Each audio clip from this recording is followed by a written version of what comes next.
everyone, welcome back to another LEGO review. Today we have a modern LEGO Star Wars set, and that is the TIE Fighter and X-Wing mashup. This set here is from Rebuild the Galaxy. It is one of 4, and it was a gift from my husband, so I'm really excited to have it. I just need one more now, so I'm definitely more inclined to get it than I was before.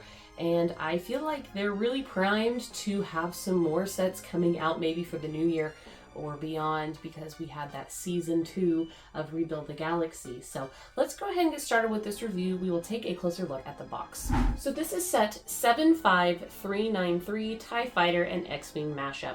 It is the second largest in the series and is 1,063 pieces big. Has a nice Rebuild the Galaxy logo on the bottom and some interesting colorful edges. And I really like the blue-purple cloud space dust looking background for this set. And then it has a big little logo on the other side that says Rebuild to TIE Wing and X-Fighter, which is a gimmick that we're not going to be displaying in personally. And this set comes with 5 minifigures. So overall, I think it is very generous in that minifigure lineup. So before we get into the ships themselves, let's go ahead and take a closer look at the minifigures. Alrighty, for our first minifigure, we have what I think is the funnest one out of the group. It is L3GO, or Lego.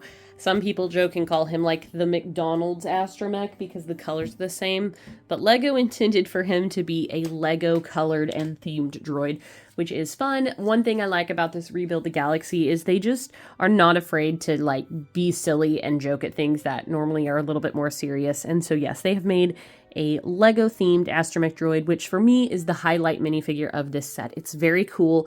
I really like astromechs as a whole. No printing on the back, unfortunately, which I feel like needs to be standard for 2025 going into 2026. Sort of ridiculous, but nonetheless, it's actually a really cool droid, and he's got some fun coloring. But yes, I feel like maybe had they made his body yellow and his legs red, I don't know if that would have changed up the way that it feels, but it definitely reminds me more of a McDonald's astromech droid than a Lego astromech droid. Maybe if they had made his legs red or white with just yellow accents, or maybe made it mostly red with white and yellow accents, I'm not really sure, but there's this figure, and I think he's great. And then we have Yessie Scala, and she is a side character, but nonetheless very cool. She has a interesting sort of gaffy stick of sorts, and I like her name. Yessie Scala. Scala is that, sort of cursed girls Lego theme from way back when. So again, just sort of poking fun at themselves. And I think that she's a pretty cool minifigure for this line. I mean, she's a little bit plain, but I think that the side characters are a little bit that way. They just kind of can't help it. But she's got a little jumpsuit going on and some goggles and a short little jacket. And I like her overall. I think that she is a nice character.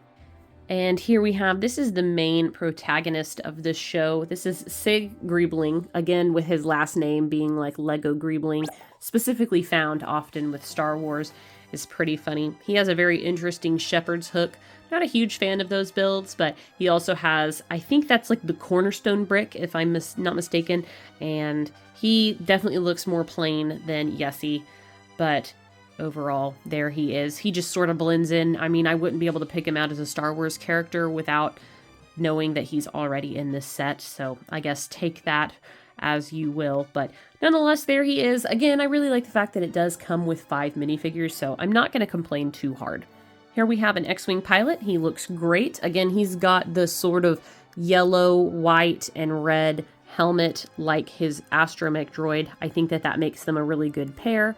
You can see the Rebel symbol on the side there, and then he has the fully detailed pilot's jumpsuit, and there's the back.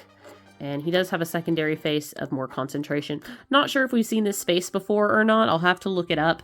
But overall, I like him. And finally, we have this TIE pilot, which looks pretty nice. Again, not really sure. I'm pretty sure this is just a reused TIE pilot.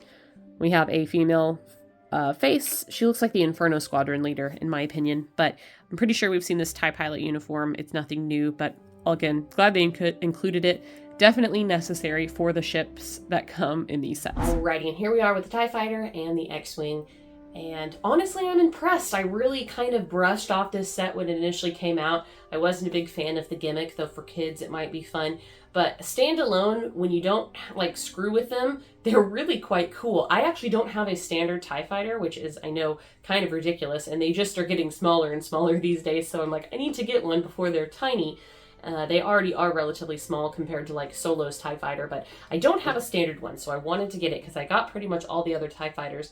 And overall, I can say that I was pretty impressed with this build, and I feel like the size is not too bad. Same with the X-Wing, it really gets the job done, and for the price, I think this is a really solid set, especially if you like the classic ships, because even though this is Rebuild the Galaxy, you get a really cool non-branded X-Wing and a really cool non-branded TIE Fighter, and so you could sort of mass collect these if you wanted armies of these ships, and you could put other, astromechs and pilots inside. It's really got a lot of potential. And so definitely, even though it has a little bit of a gimmicky feature, which sort of takes away just a tiny bit from the display aspect of them, I think they're totally worth picking up. I think they're really cool. And this Rebuild the Galaxy line as a whole has been really impressive to me, even though it's just not really my cup of tea for Lego. The sets themselves have been quite good. So let's go ahead and start with the TIE Fighter first, because it was the first one that you build in the box.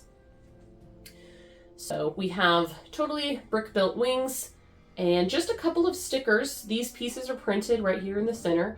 And then you get to the center of the TIE Fighter and we have stickers that go along here.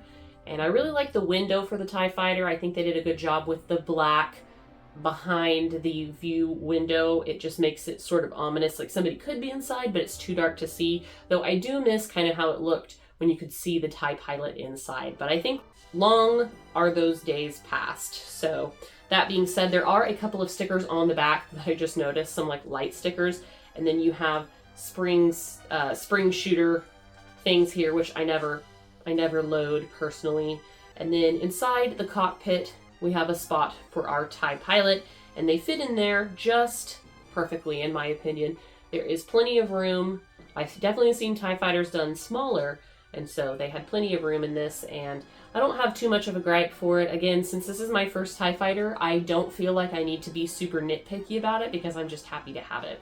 So the play feature gimmick on this is that you can actually remove the wings of the TIE Fighter, which if you just take out these pins right here, it allows you to basically take the wings off, which is really cool. I mean, like actually having to build a model where the wings come off in one piece is kind of neat. Also, I feel like makes it sturdy, especially because they're pin locked, and you can play with that if you want. I'm going to set them to the side because I do want to show you what they look like just for posterity, I suppose.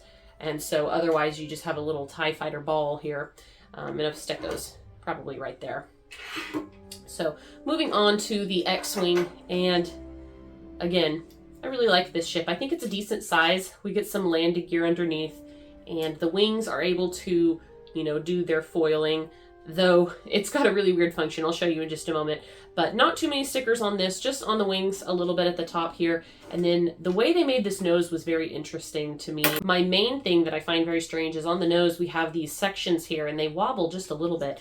But if you look at them from underneath, they look bowed, and they are slightly bowed. I think that the way that they're displayed on this ship, it emphasizes that bowing, but like them themselves are bowed. And I find that a very, very strange Lego technique. I know that they were going for the angle where it sort of narrows towards the nose, but it's really, really weird to me.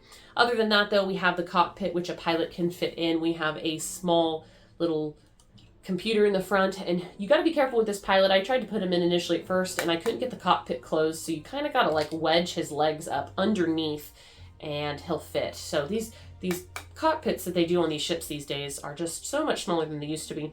And then we do have a spot for our astromech droid, of course, which I think is nice and roomy and appropriate. We have a little bit of greebling towards the back with like the engine aspect, as well as on the very back.